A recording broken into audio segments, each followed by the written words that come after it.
It's the late Jurassic, somewhere in what will eventually be called North America. Right now, it's hot and swampy, but still, your mom decides to pop you out in your football-sized egg, along with about 10 to 20 more of you. She covers your nest in a thin layer of dirt to hide you from any pesky egg thieves, and then she leaves you forever. In about 3 to 5 months, against all the odds, you're the first to crack out of your egg. Look out, world, a new apex predator has been born. Well, not yet. Right now, you're only a couple feet long and pretty defenseless. Your only hope? To get big and get big fast. But right now, you're pretty hungry. And those eggs look kinda delicious. You think to yourself, would it really hurt if you just had one?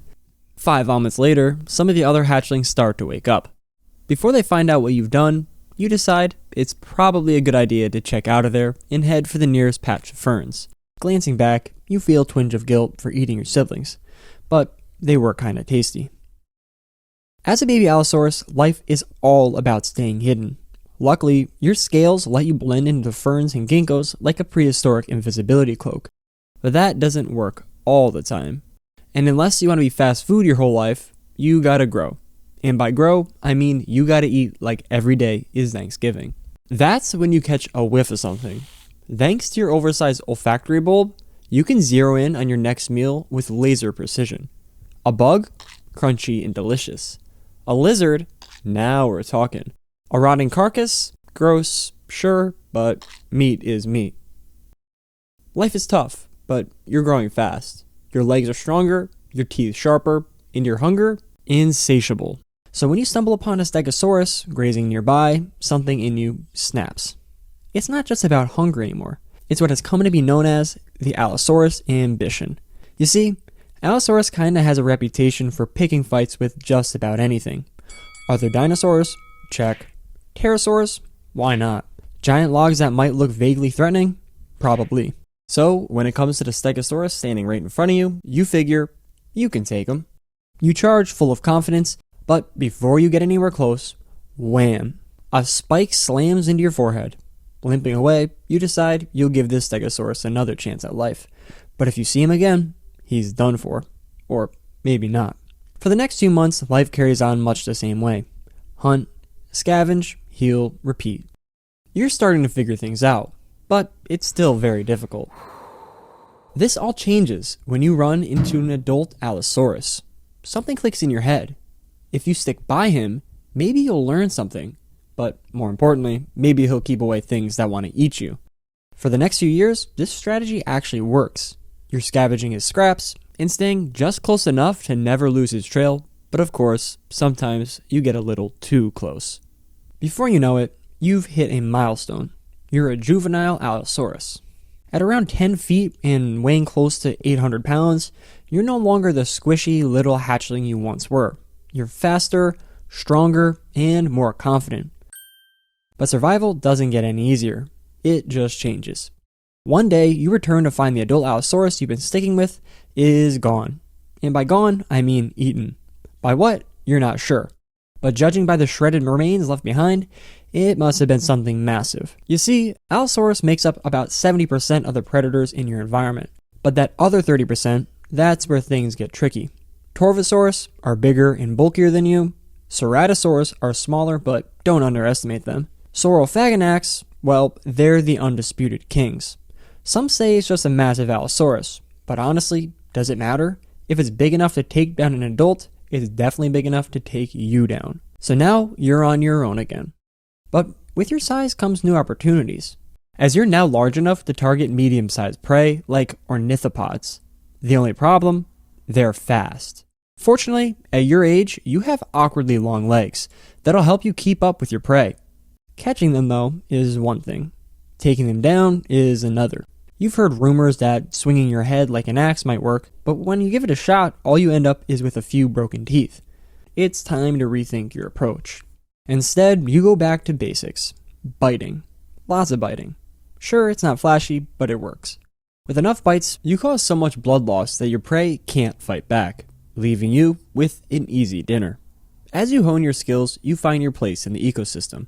Thanks to something called niche partitioning, adult Allosaurs and other large carnivores, they're too big and bulky to waste energy chasing smaller prey. leaving you with plenty of food.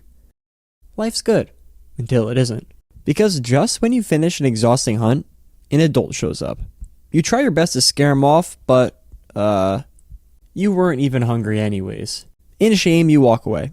But then you stumble across something big. And I mean really big. A diplodocus, about 80 feet long, one of the biggest animals you've ever seen. And then your Allosaurus ambition kicks in, and you go after it. But before you get anywhere close, wham, you get smacked by its tail, lucky to make it out alive. You decide you'll give this diplodocus another chance at life, but if you see him again, he's done for. Or maybe not. Life continues this way for a while. Chase, eat, get prey stolen, fight something you have no business fighting, and so on. But lately, things are changing. You don't have the edge you used to before. It's like you're playing a game of whack-a-mole and always missing. Is the prey getting faster, or are you getting slower? You glance down at a reflection in a puddle. Your legs still look strong, but let's just say you're starting to lose that lean young body. You step on a scale to weigh yourself, it breaks. So you buy a sturdier one, and it reads 2,500 pounds. But don't feel self-conscious. It's totally normal. You're in your prime growth stage, and during this time, you'll pack on about 350 pounds a year. By about 15, you're pretty much fully grown, reaching close to 4,000 pounds and stretching nearly 30 feet long. You're also more muscular than ever, and your skull more robust than ever, giving you an even stronger bite. You truly are an apex predator. At this point, you're the one stealing meals, and pretty much everything is on the menu. Baby Stegosaurus? No problem. Baby Diplodocus? Piece of cake. Baby carrots? No, they don't exist yet. But the parents are still a problem, because even fully grown, you still have limits. Taking down a full-grown sauropod is no easy task.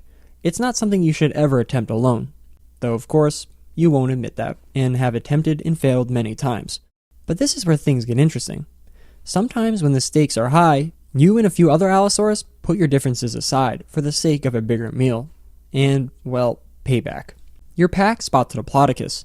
It's not easy, but together you might be able to make it work. Your first step is to separate it from its herd.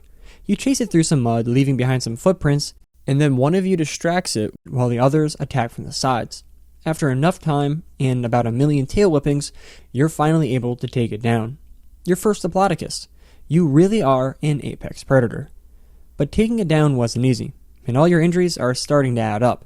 An infection here, a broken rib there, that eye patch, well, you just wear it because it looks cool.